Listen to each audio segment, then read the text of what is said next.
L'imitation de Jésus-Christ, chapitre 25, qu'il faut travailler avec ferveur à l'amendement de sa vie.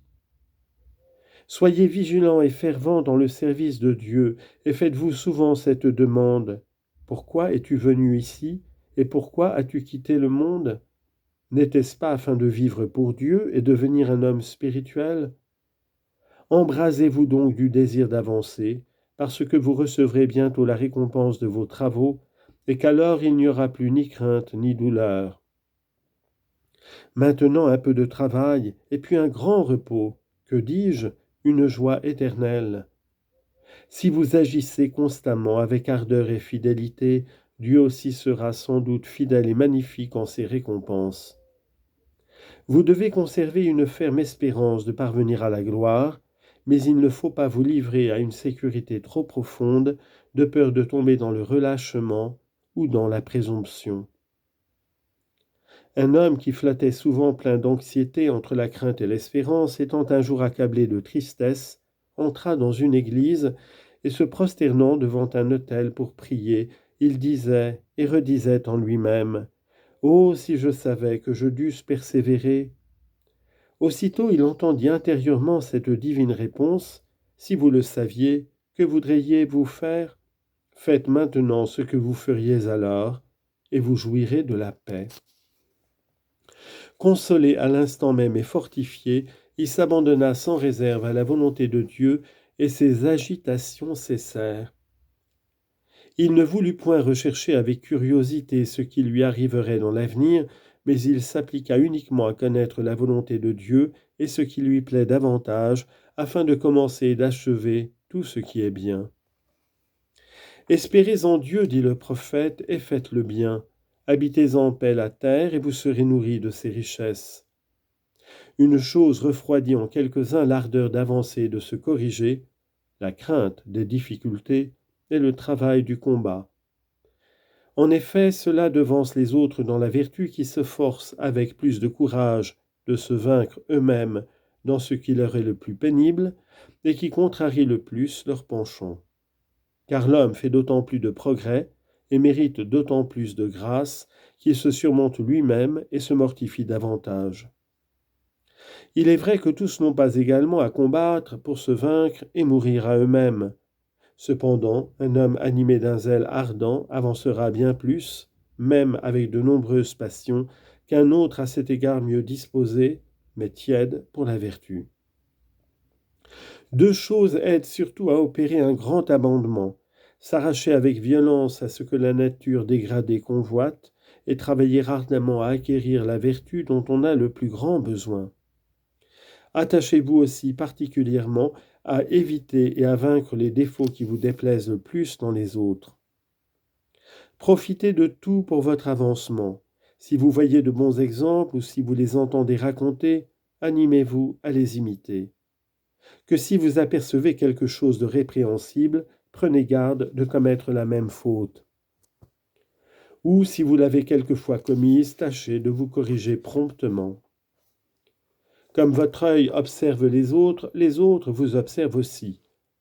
Qu'il est consolant et doux de voir des religieux zélés, pieux, fervents, fidèles observateurs de la règle. Qu'il est triste au contraire et pénible d'en voir qui ne vivent pas dans l'ordre et qui ne remplissent pas les engagements auxquels ils ont été appelés. Qu'on se nuit à soi-même en négligeant les devoirs de sa vocation et en détournant son cœur à des choses dont on n'est point chargé.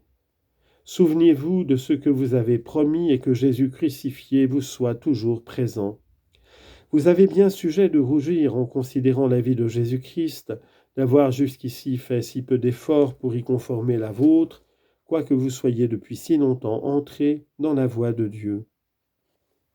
Un religieux qui s'exerce à méditer sérieusement et avec piété la vie très sainte et la passion du Sauveur, y trouvera en abondance tout ce qui lui est utile et nécessaire, et il n'a pas besoin de chercher hors de Jésus quelque chose de meilleur. Ah, si Jésus crucifié entrait dans notre cœur, que nous serions bientôt suffisamment instruits.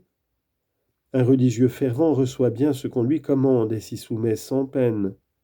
Un religieux tiède et relâché souffre tribulation sur tribulation et ne trouve de tous côtés que la gêne, parce qu'il est privé des consolations intérieures et qu'il lui est interdit d'en chercher au dehors.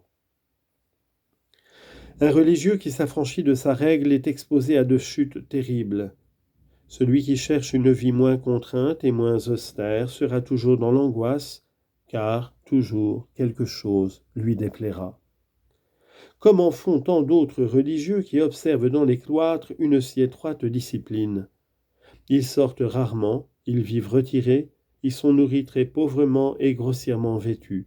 Ils travaillent beaucoup, parlent peu, veillent longuement, se lèvent matin, font de longues prières, de fréquentes lectures et observent en tout une exacte discipline.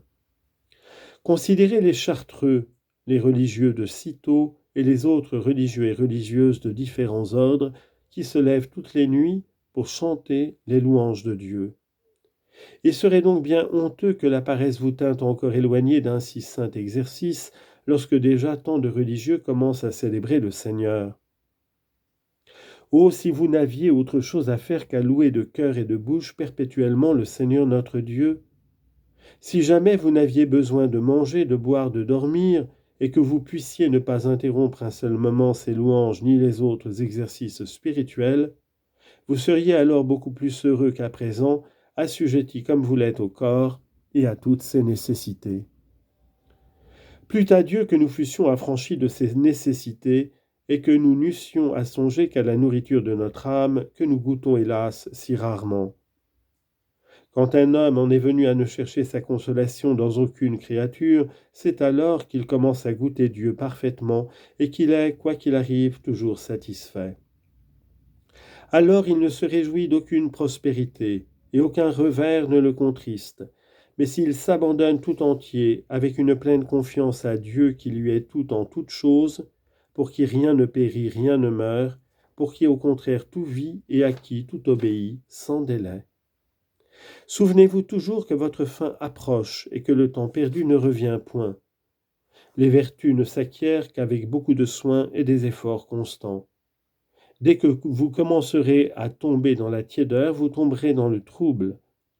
Mais si vous persévérez dans la ferveur, vous trouverez une grande paix et vous sentirez votre travail plus léger à cause de la grâce de Dieu et de l'amour de la vertu.